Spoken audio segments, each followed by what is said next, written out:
पढ़ेंगे ब्रिटिश अधीक्षक।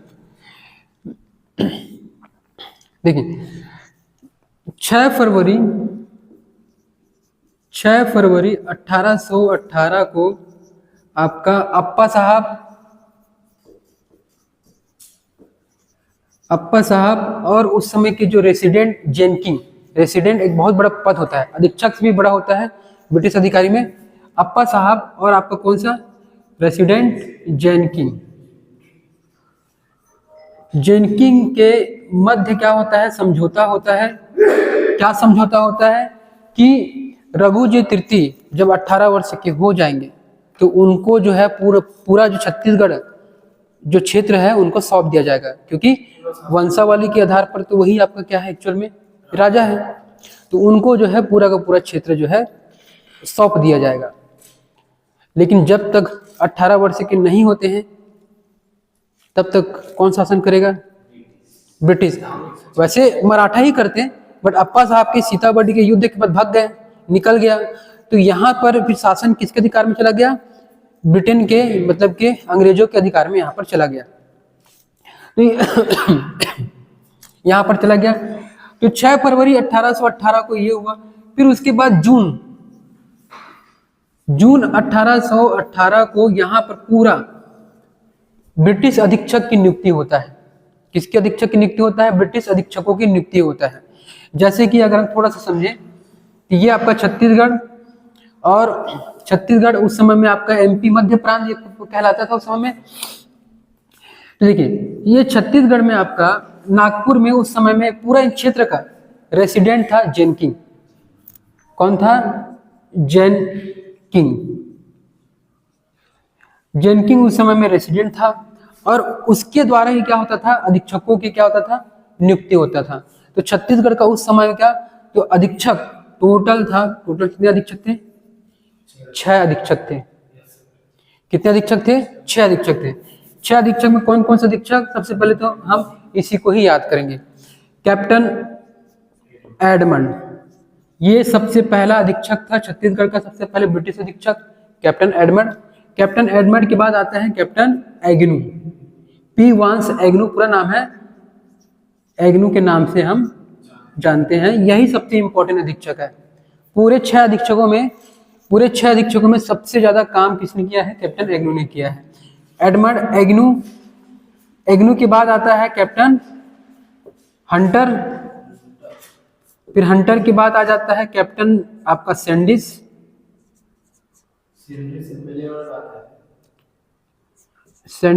हाँ क्या था, ठीक है, Sandis Wilkinson craft, captain Wilkinson और कैप्टन क्राफ्ट। कैप्टन क्राफ्ट जो है वो क्या है, लास्ट आपका अधीक्षक है। तो सबसे पहले तो भैया ये याद कर लो, सबसे पहले तो यही याद कर लो कितने अधीक्षक है, फिर शासन कालक्रम उसमें चले जाएंगे, फिर उसको याद कर लेंगे, फिर उसके बाद हर एक का अधीक्षक का क्या करेंगे, कंप्लीट करेंगे, ठीक है। तो सबसे पहला जो अधीक्षक जो रहा है कैप्टन एडमंड 1818, ये मात्र 1 वर्ष तक क्या रहा, ये ब्रिटिश अधीक्षक रहा छत्तीसगढ़ में। देखिए इसके समय में क्या घटना हुआ था, एक ही घटना हुआ था इसके समय में कि एक आपका है राजनांदगांव, एक आपका है खैरागढ़। राजनांदगांव के क्षेत्र में एक आता है आपका डोंगरगढ़, सब जानते हो। डोंगरगढ़ के जमींदारों का यहाँ पर हुआ था विद्रोह। अब एक ही जमींदार की बात नहीं, 2-3 यहाँ के जितने जमींदार थे सब ने क्या कर दिया, विद्रोह कर दिया। विद्रोह का कारण ये था कि वे अंग्रेजी शासन को पसंद नहीं करते थे। एक तो मराठा शासन को भी पसंद नहीं करते थे, ऊपर से शासन आ गया, अंग्रेजों का शासन आ गया। अंग्रेजों को शासन को बिल्कुल भी पसंद नहीं करते थे। तो यहाँ पर डोंगरगढ़ के जमींदारों का क्या हो गया, जमींदारों का हो गया विद्रोह। तो विद्रोह मतलब कि ऐसा नहीं कि एक दिन चलेगा, कोई विद्रोह 1 साल 2 साल 3 साल 4 साल चलता है, ठीक है ना। तो एक चीज़ हमेशा याद रखना भाई, विद्रोह अलग है और आंदोलन अलग है। विद्रोह एक व्यक्ति क्या कर रहा है, विद्रोह आपका कर रहा है, कहने का मतलब अगर किसी मोहल्ले में एक शराबी व्यक्ति चिल्ला रहा है दारू पी के, ठीक है ना, कि मैं इसके खिलाफ हूँ, इसके खिलाफ हूँ, अपना जो भी है वो अपना विद्रोह कर रहा है, एक व्यक्ति विद्रोह कर रहा है। बट उसी मोहल्ले में 1000 व्यक्ति अगर अच्छी चीज़ के लिए क्या करेंगे, कुछ काम के लिए अगर कर रहे हैं तो वो आंदोलन है। आंदोलन चाहता है समूह, और विद्रोह क्या चाहता है, 4-5 का स्वार्थ, वो आपका विद्रोह है। तो देखिए डोंगरगढ़ के जमींदारों का क्या हुआ, विद्रोह हुआ 1818 में। तब यहाँ पर इस विद्रोह को जब कैप्टन एडमंड को भनक लगा, पता चला कि यार यहाँ डोंगरगढ़ के जमींदारों ने क्या कर दिया है, विद्रोह कर दिया है, तब उस समय में उन्होंने क्या किया कि खैरागढ़ के जमींदार टिकैत सिंह, खैरागढ़ के जो जमींदार जो थे इनका नाम था टिकैत नाम का खैरागढ़ का एक जमींदार था। तो टिकैत राय पूरा नाम था, टिकैत राय जो था, कैप्टन एडमंड टिकैत राय से मिलता है और कैप्टन एडमंड टिकैत राय को कहता है कि आप डोंगरगढ़ के जमींदारों को विद्रोह को क्या करिए, दमन करिए, समाप्त करिए। तो यहाँ पर टिकैत राय जो है वह यह कहता है कि देखो मैं अपने सैनिकों को लेकर डोंगरगढ़ के जमींदारों का विद्रोह का मैं दमन तो कर दूंगा, समाप्त कर सकता हूँ, कोई दिक्कत नहीं है, बट एवज में बदले में मुझे क्या मिलेगा। तो कैप्टन एडमंड ने कहा है कि डोंगरगढ़ का जो जमींदारी क्षेत्र है हम आपको दे देंगे, 100 दे देंगे, क्योंकि खैरागढ़ और डोंगरगढ़ लगा है, आपस में लगा है, देखिए। तो उसने बोला हाँ ठीक है भाई, कैप्टन एडमंड ठीक है ले लो भाई। कैप्टन एडमंड तो कहेगा ही भाई, क्योंकि उनको ज़्यादा साल बिताना है क्या यहाँ पर छत्तीसगढ़ में, जब तक रघु जी तृतीय 18 वर्ष के हो जाएंगे तब तक इनको शासन करना है। तो उन्होंने क्या किया, टिकैत राय को भेज दिया, और टिकैत राय को भेजने के बाद डोंगरगढ़ की जमींदारी को विद्रोह को क्या किया, दबाया, और इसको क्या मिल गया, टिकैत राय को डोंगरगढ़ का जमींदारी क्षेत्र जो है वो मिल गया। तो इसके समय में केवल और केवल एक ही घटना हुआ है कैप्टन एडमंड के समय में, याद रहेगा। हाँ देखो कैप्टन एडमंड जो है और समय तक शासन कर सकता था, बट इसका जो है मृत्यु हो गया 1818 में ही, इसका क्या हो गया था, मृत्यु हो गया। इसी वजह से कैप्टन एडमंड की जगह कौन आएगा, कैप्टन एग्नू आएगा। कैप्टन एग्नू 1818 से 1825 के मध्य जो है ये दूसरा ब्रिटिश अधीक्षक था, पहला अधीक्षक कैप्टन एडमंड, दूसरा यही इंपॉर्टेंट है। कैप्टन एग्नू को कहा जाता है प्रशासनिक सुधारक। छत्तीसगढ़ का अगर वाकई में प्रशासनिक को सुधारा है तो इसी व्यक्ति ने सुधारा है, कैप्टन एग्नू ने। बहुत शानदार काम किए भाई, कैप्टन एग्नू ने ऐसे ऐसे काम किए हैं जो आज भी उसका प्रभाव जो है अभी भी है, उसका प्रभाव प्रशासनिक सुधारक के तौर पर। तो देखिए सबसे पहले 1818 में एडमंड की मृत्यु के बाद कैप्टन एग्नू को ब्रिटिश अधीक्षक बनाया गया। तो उसने क्या क्या कार्य किया, सबसे पहला कार्य इन्होंने किया राजधानी परिवर्तन। ये शानदार काम था इसका, राजधानी परिवर्तन। वर्ष 1818 में उन्होंने क्या किया, राजधानी परिवर्तन किया। राजधानी पहले कहाँ था, रतनपुर था। रतनपुर से उन्होंने कहाँ शिफ्ट कर दिया, रायपुर। उन्होंने राजधानी जो है रायपुर शिफ्ट कर दिया। अब सबसे बड़ा प्रश्न तो ये आता है कि आखिरकार इन्होंने राजधानी परिवर्तन रायपुर को ही क्यों किया, ठीक है। तो इसके 3 कारण थे, 3 प्रमुख कारण थे। पहला तो जो है छत्तीसगढ़ का केंद्र बिंदु होना, सबसे पहला तो छत्तीसगढ़ का केंद्र बिंदु होना, पहला तो ये। दूसरा जो है, जो कारण है कि अगर आप रायपुर को देखोगे, रायपुर का आप देखोगे तो सभी का व्यापारिक मार्ग के रूप में सेंटर है कि नहीं, मतलब कि मार्ग के तौर पर, हाँ, मार्ग का केंद्र बिंदु होना, एक तो ये हो गया। और तीसरा जो सबसे बड़ा कारण जो था कि आपका व्यापार, यहाँ पर क्या होता था, छत्तीसगढ़ का व्यापार केंद्र बिंदु कौन था, रायपुर था। और शहरी इलाका भी था, और भी कारण है। रायपुर की सांस्कृतिक व्यवस्था जो था अलग था, सभी प्रकार के जाति धर्म जात पात सब लोग रायपुर में क्या करते थे, निवास करते थे, शहरी वाला क्षेत्र था। तो ये 3 प्रमुख कारण था जिसकी वजह से कैप्टन एग्नू ने क्या किया, रायपुर को राजधानी घोषित किया गया था। पेपर में पूछा जाता है कि राजधानी कब बनाया रायपुर को, तो कौन से वर्ष में बनाया, 1818 में उन्होंने रायपुर को राजधानी बनाया। और आज भी रायपुर क्या है और हमेशा रहेगा राजधानी के तौर पर। तो उसका एक निर्णय, एक डिसीजन ने क्या किया, पूरा चेंज कर दिया। तो पहला काम तो इसने ये करवाया। दूसरा काम इसका ये था प्रशासनिक पुनर्गठन। दूसरा इसका जो काम था प्रशासनिक पुनर्गठन। अब पुनर्गठन के तहत क्या हुआ कि इसने कितने परगने थे मराठा के समय में? 27 परगना था। इसने क्या किया 27 परगना की जगह केवल और केवल 9 परगना को क्या किया? जन्म दिया। शुरुआत में 8 परगना प्रशासनिक पुनर्गठन के तहत 27 परगना है, 27 परगना को 8 परगनों में क्या कर दिया? विभाजित कर दिया। अब इसने 8 परगना पहली स्टार्टिंग में 8 में किया, बाद में 9 हो गया। बालोद जो था लास्ट 9वां परगना था। हम अभी क्या याद करेंगे? 27 परगना से 9 परगना में किया। अब ब्रिटिश शासन इतना चालाक थे, इतना बुद्धिमान होते थे कि भाई 27 परगना तो 27 क्या लगेगा? कमा 20,000 लगेगा 27 कमा 20,000। और उस 27 कमा 20,000 का 27 लोग को क्या देना पड़ेगा? वेतन देना पड़ेगा। उसने क्या किया यार, इतना क्यों करते हैं, सीधा 9 में ही क्या करते हैं? सीमित करते हैं। बड़ा परगना रहेगा तो ज़्यादा परगने रहेगा तो चलाने में बहुत कठिन हो जाता होता है। अब उसको छोटा कर दो, मतलब बड़े बड़े लेवल में उसको हम क्या करेंगे? चला सकते हैं। तो ब्रिटिश सरकार इस प्रकार से प्रशासनिक व्यवस्था को क्या करती थी? चलाती थी। अब कौन कौन से परगने? 9 परगने। तो 9 परगने जो है, 2 परगने तो कन्फर्म है, एक तो रायपुर, दूसरा रतनपुर। इधर आपका आ जाता है धमदा, तीसरा धमदा, ये आपका धमतरी, चौथा धमतरी।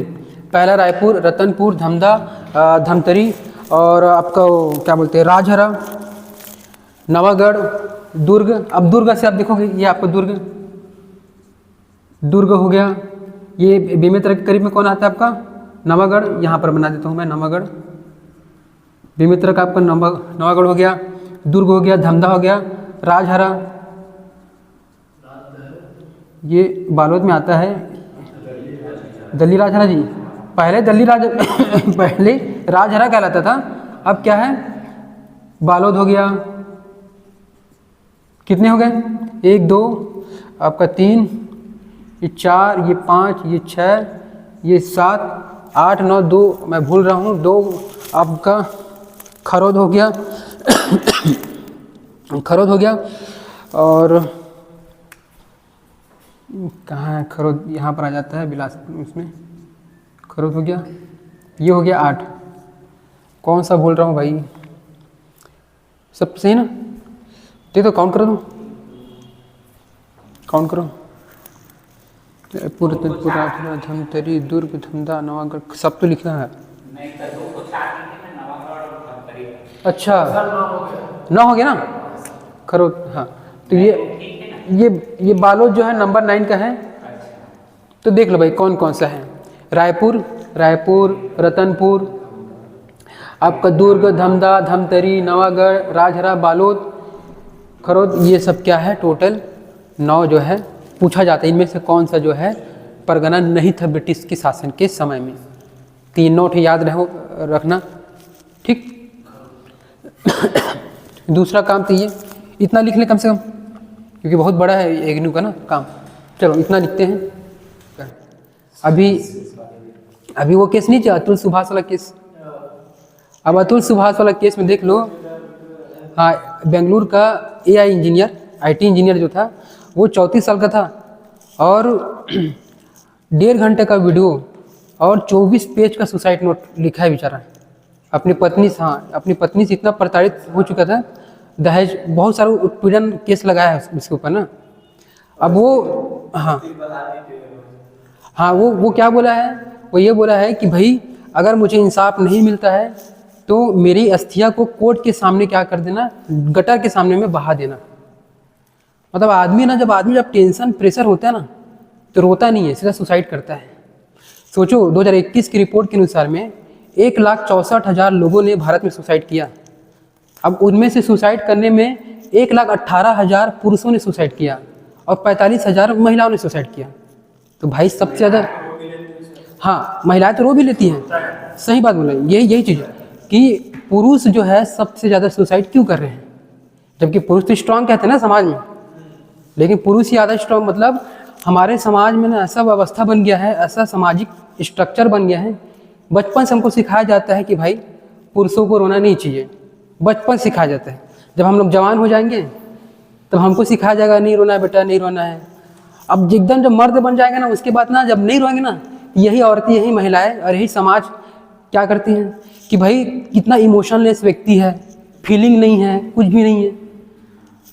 कहते कि नहीं कहते हैं भाई, मर्द जो है बहुत रोते हैं भैया, ऐसे बात नहीं है। छुप कर जाकर कोने में जाकर, हाँ छुप कर कोने में जाकर रोते हैं, रात को 2-3 बजे जाके रोते हैं, किसी को दिखाते नहीं है। मतलब आंसू आता है भाई, आंसू आता है। मतलब ना लड़कों का आंसू ना गंगा जल से भी पवित्र है कि नहीं। वो निस्वार्थ भावना से रोता है, दिखावा नहीं करता है। महिला लोग क्या करते हैं, दिखा के रोते हैं कि संतावना मिले चारों तरफ से। पुरुष कब कब रोता है, स्टेज है पूरा का पूरा स्टेज। पुरुष तब रोया जब अपने बचपन को खोया, पुरुष तब रोया जब अपने सपने को खोया, पुरुष तब रोया जब अपने पसंदीदा औरत यानी कि अपनी सच्चा प्यार करने वाले को खोया, पुरुष तब रोया जब अपनी बहन की विदाई हुआ तब रोता है, पुरुष तब रोता है जब अपने माता पिता को खो जाते हैं, पुरुष तब रोया जब जिम्मेदारियों के बोझ के तले वो अपना जवानी को पूरा खो देता है, पुरुष तब रोया जब अपने सच्चे दोस्तों को खोता है, तब बुढ़ापा जब आ जाता है तो अपने सच्चे दोस्तों खो जाते हैं। और पुरुष तब रोया जब अपने आप को अकेला पाया, स्वयं को अकेला रहा। देखना तुम लोग अगर अकेले रहते हो ना, रोना आता है कि यार दोस्त हो जाए, कम से कम कॉल करे, पूछे, रहता है कि नहीं रहता है। तो ये सब चीज़ें भाई पुरुष रोते हैं और रोना चाहिए भाई। हमको ना सिखाना चाहिए कि इमोशन क्या होता है, कैसा होता है, कैसे हमको भावनाओं को दिखाना चाहिए। लेकिन हम लोग को बना दिया जाता है सुपरमैन। पुरुष सुपरमैन है, इनको कुछ नहीं होगा। है भाई सुपरमैन है हम लोग, ऐसे बात नहीं है। सोचो पहले के समय में राजा महाराजा उस समय हिस्ट्री में युद्ध करने के लिए जाते थे तो गला कटवा देते थे, लेकिन रोते नहीं थे। लेकिन आज के समय में पहले भी हम एक औरत के लिए, लड़की के लिए रो देते हैं भाई, या अपने माँ बाप के मतलब उनके लिए रो देते हैं।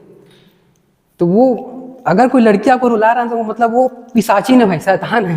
नहीं, एक पुरुष को तुम रुला रहे हो। चलो हो गया। अब हम आते हैं भू राजस्व में सुधार करिए। मिटा दूं? देखो भाई, भू राजस्व में सुधार कार्य के तहत क्या हुआ था,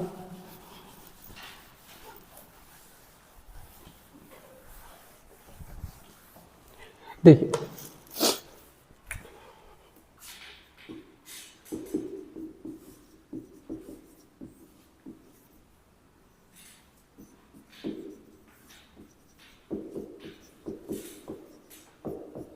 भू राजस्व में सुधार कार्य। देखो इसने क्या किया, सबसे पहला जो काम था ये किया कि जो कमाविजदार जो है, कमाविजदार कौन होता था, जो परगना का प्रमुख होता था। अब जो परगना का प्रमुख कमाविजदार की एक दिक्कत था वेतन संबंधित।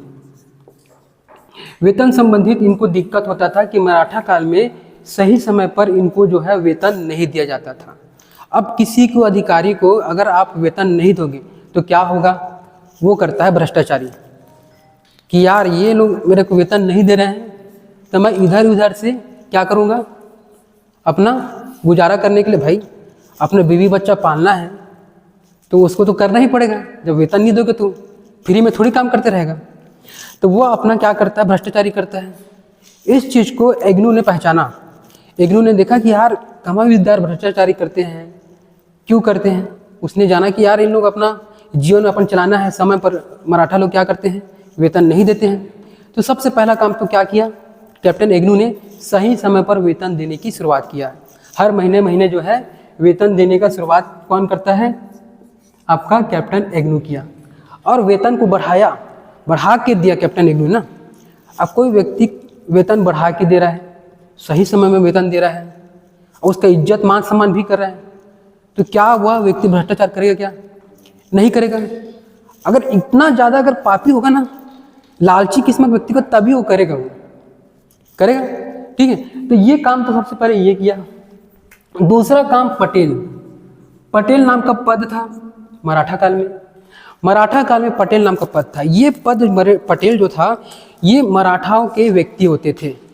ये पर्सनली जो है महाराष्ट्र से होते थे पटेल, एकदम खास व्यक्ति होते थे। राजस्व क्षेत्र में राजस्व का रीढ़ की हड्डी पटेल को कहा जाता था। पटेल का काम क्या होता था, ये राजस्व वसूली करना, राजस्व निर्धारण करना, खेती की स्थिति को देखकर पूरा निर्धारण का काम कौन करता था, पटेल करता था। तो इसने क्या किया, कैप्टन एग्नू ने क्या किया, पटेल पद को समाप्त कर दिया कि भाई पटेल पद को समाप्त करो, पटेल पद को समाप्त करो। क्यों समाप्त किया गया, क्योंकि पटेल जो है मराठाओं के व्यक्ति हैं और हम ब्रिटिश अधीक्षक हैं, हमारा ब्रिटिश काम है। अब मराठा लोग हमारा काम करेंगे तो भ्रष्टाचार तो करेंगे, किसका वफादारी दिखाएंगे, मराठाओं को दिखाएंगे ना भाई वफादारी आपका। तो यहाँ पर पटेल पद को क्या कर दिया गया, समाप्त कर दिया। और समाप्त करने के बाद पटेल की जगह एक पद लाया गया, अमीन पद लाया गया। जो पटेल जो काम कर रहा है सेम काम अमीन करता है, ठीक है। और अमीन के सहायता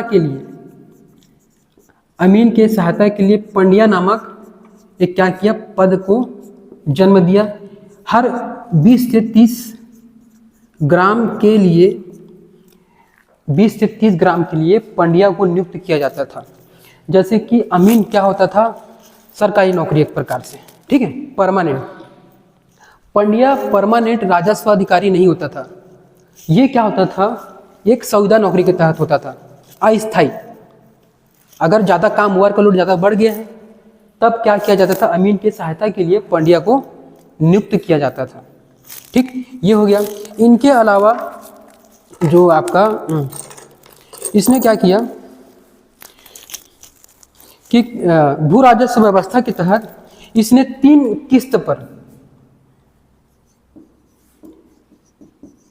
किस्त के तहत जो है लगान टकोली जो है देने की सिस्टम निकाला। किसने, कैप्टन एग्नू ने।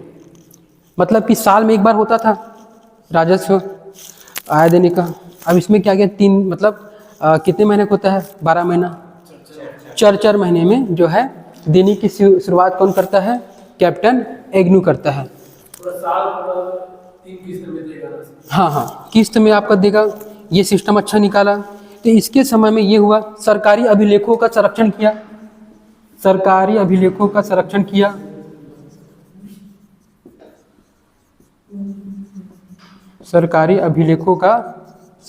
तो ये सब काम जो है किसने किया, कैप्टन एग्नू ने किया। ये पूरा सुधार के तहत किया गया।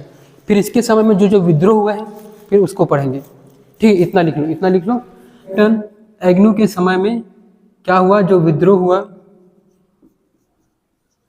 उनके बारे में हम पढ़ते हैं, समझते हैं। देखिए भाई कहाँ विद्रोह हुआ, तो सबसे पहले तो यही याद कर लेते हैं, ठीक है। देखिए ये आपका बेमेतरा इलाका, आपका बेमेतरा में आपका जाता है नवागढ़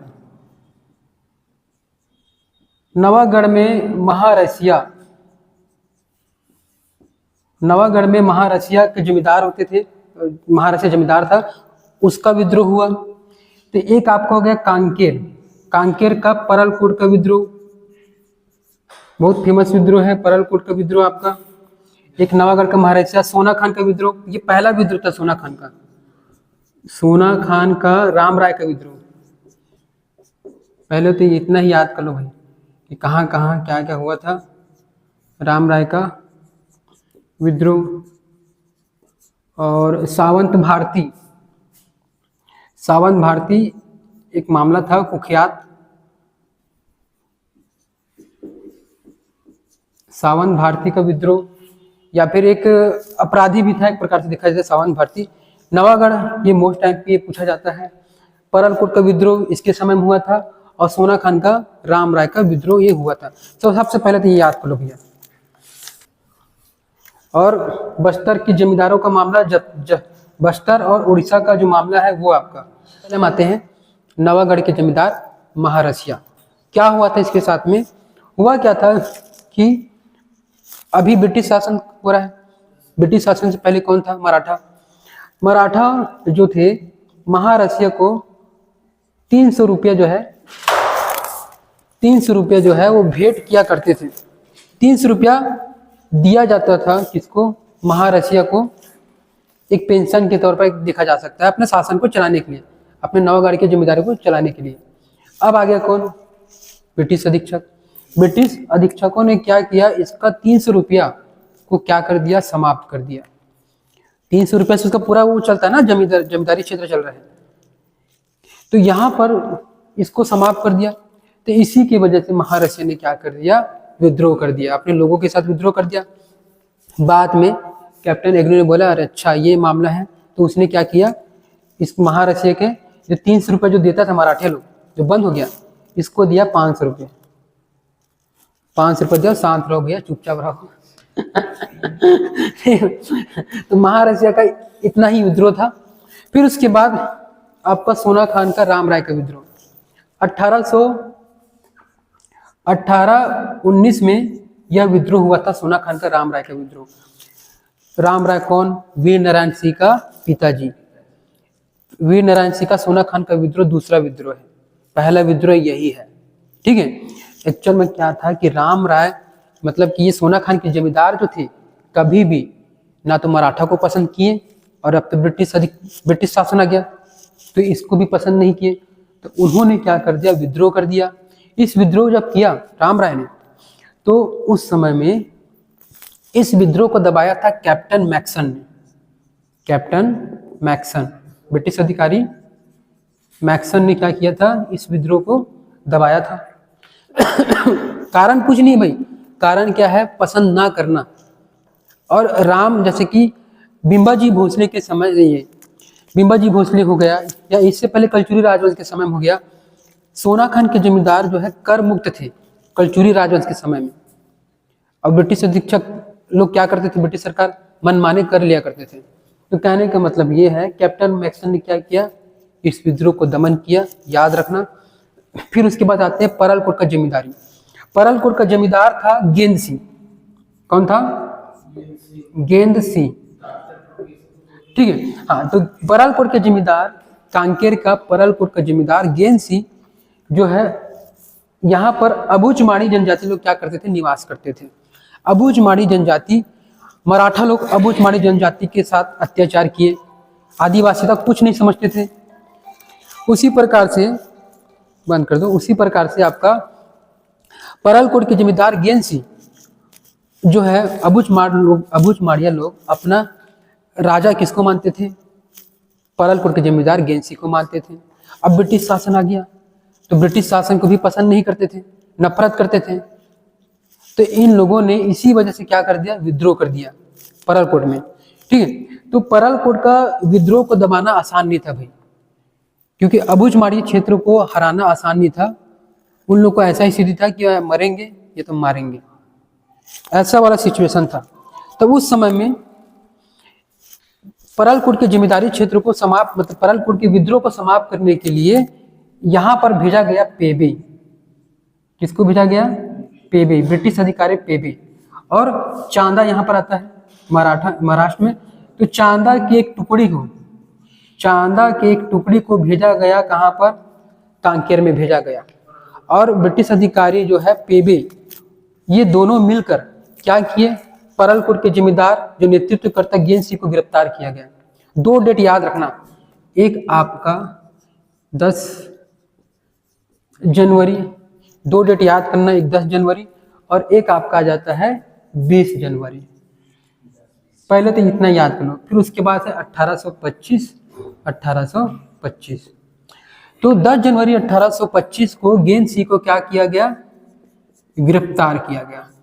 और 20 जनवरी 1825 को फांसी की सजा दिया गया। उसी के घर के सामने, उसी की हवेली के सामने में गेंद सिंह को फांसी में लटका दिया भाई। सोच रहा हूं, तो ये बस्तर का पहला शहीद कौन कहलाता है, गेंद सिंह को कहा जाता है भाई, परलकोट के जमींदार। दमन करता कौन, पेबे जो है दमन करता थे, ठीक। तो याद रखना, दमन करता पूछेगा, वर्ष पूछेगा, कौन से वर्ष में गिरफ्तार किया गया था, यही सब बेसिक पूछेगा। और इसके समय में बस्तर वाला का मामला, जैसे कि ये आपका हो गया बस्तर संभाग, और ये आपका उड़ीसा का जयपुर क्षेत्र। अब क्या होता था, जयपुर के रियासतों के राजा और बस्तर के राजाओं के बीच में, उस समय में राजा थे महिपाल, महिपाल बस्तर के उस समय में राजा थे। बस्तर के राजा और जयपुर के राजाओं के बीच में कोटपाड़ नामक एक क्षेत्र है,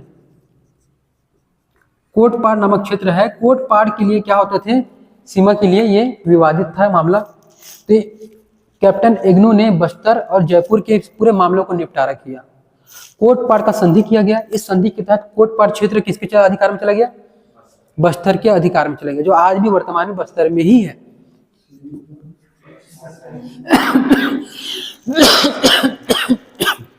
देखो भाई, सैंडिस क्या था, पूर्व में नागपुर का सैनिक का जो सर्वोच्च नागपुर सैनिक घुड़सवार का सर्वोच्च अधिकारी था भाई। अब ये जो सर्वोच्च अधिकारी जो था उस समय में सैंडिस जो था, उसको बना दिया गया इग्नू के बाद। क्या बना दिया गया, छत्तीसगढ़ का ब्रिटिश अधीक्षक जो है ये, इसको बना दिया गया। इसके समय में क्या क्या घटना हुआ था, ज्यादा कुछ नहीं हुआ है भाई। इसके समय में पहला जो काम हुआ था इसके समय में, बस्तर और करद राज्य, नीचे में आता बस्तर उड़ीसा क्षेत्र करद, बस्तर और करद राज्यों के मध्य समझौता करवाया गया। पहला काम तो इसने ये करवाया समझौता, एक तो आपका ये हो गया पहला कार्य।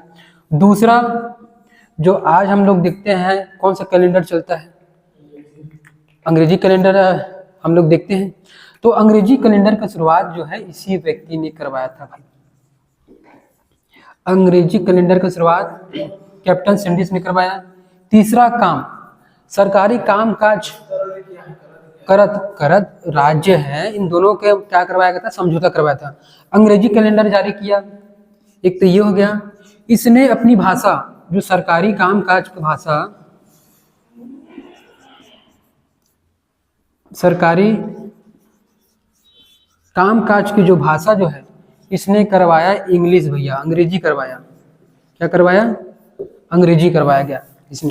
तो ये तीन काम तो बहुत इंपॉर्टेंट है। इनके अलावा जो डाक तार समझते हो, डाक भेजना जी, डाक तार जो चिट्ठी पत्रिका, तो डाक तार की शुरुआत भी इसी ने करवाया था। और ये सब जनता के लिए नहीं करवा रहा है भाई, अपने लिए। अंग्रेज अपने लिए जो है करवाते थे, काम काज की सुविधा के लिए डाक तार की शुरुआत करवाया गया, ये हो गया। और लास्ट इसके समय में एक काम हुआ था, ताहूतदारी व्यवस्था की शुरुआत। पांचवा इसका काम के समय में ताहूतदारी व्यवस्था की शुरुआत। देखो ताहूतदारी व्यवस्था क्या होता था, इसके तहत जैसे कि एक भूमि है, ये भूमि है मान के चलो बंजर भूमि, ठीक है। बंजर भूमि को इन लोग क्या करते थे, वहां के कोई स्थानीय निवासी है, उस स्थानीय निवासी को दे दिया जाता था बंजर भूमि को, और स्थानीय निवासी क्या करता था, उस बंजर भूमि को उपजाऊ बनाता था।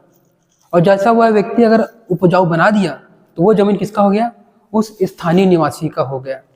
मतलब सोच रहे हो, ब्रिटिश अंग्रेज इतने चालाक थे कि बंजर भूमि को भी हम लोग क्या करते थे, काम में लेते थे अंग्रेज, ठीक है ना। तो बंजर भूमि को उसने क्या किया, उपजाऊ बना। इसी को क्या कहते हैं, ताहूतदारी व्यवस्था। इसके समय में दो ताहूतदारी व्यवस्था था, लोरमी और तरेंगा। कौन कौन सा आपका, लोरमी और आपका तरेंगा। तो ये दो जो है याद रखना, 1826 में ये बना, 1826 में और 1828 में, भूलना मत। ताहूतदारी व्यवस्था की शुरुआत, डाक तार व्यवस्था की शुरुआत हो गया। सरकारी कामकाज की भाषा अंग्रेजी में करवाया गया। अंग्रेजी कैलेंडर की जारी किया गया। बस्तर करौद राज्यों के बीच में समझौता करवाया। कैप्टन क्राफ्ट का शासन था, जो संभाला 1828 से 1830 के समय में। तो इसके समय में एक ही घटना हुआ, वो क्या हुआ था, संधि। इसके समय में जो इंपॉर्टेंट जो घटना है वो था मराठा और अंग्रेजों के बीच में संधि को हम याद करते हैं। कौन सा संधि, अंग्रेजों के बीच में जो संधि जो हुआ था, यह हुआ था 1829 में, 27 दिसंबर 1829 में। डेट याद करना भूलना मत, 27 दिसंबर 1829 को मराठा और अंग्रेजों के बीच में अब संधि हुआ कैप्टन क्राफ्ट के समय में। क्या था संधि में कि अब जो है रघुजी तृतीय क्या हो गए हैं, 18 वर्ष की आयु हो चुके हैं। रघुजी तृतीय जो है 18 वर्ष की आयु हो चुके हैं। तो कब होगा? ये होगा 6 जून।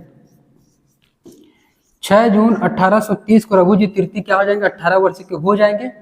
और यहां से आपको क्या देना है? शासन को सौंपना है। और यहां से क्या शुरू हो जाएगा? पुनः मराठा शासन जो है यहां से शुरू हो जाएगा भाई। तो 6 जून 1830 से शासन शुरू होता है और 1854 में जाके क्या होता है? समाप्त होगा। तो इन्होंने क्या किया था? जिलेदारी व्यवस्था के तहत क्या किया था? शासन को सौंपा था।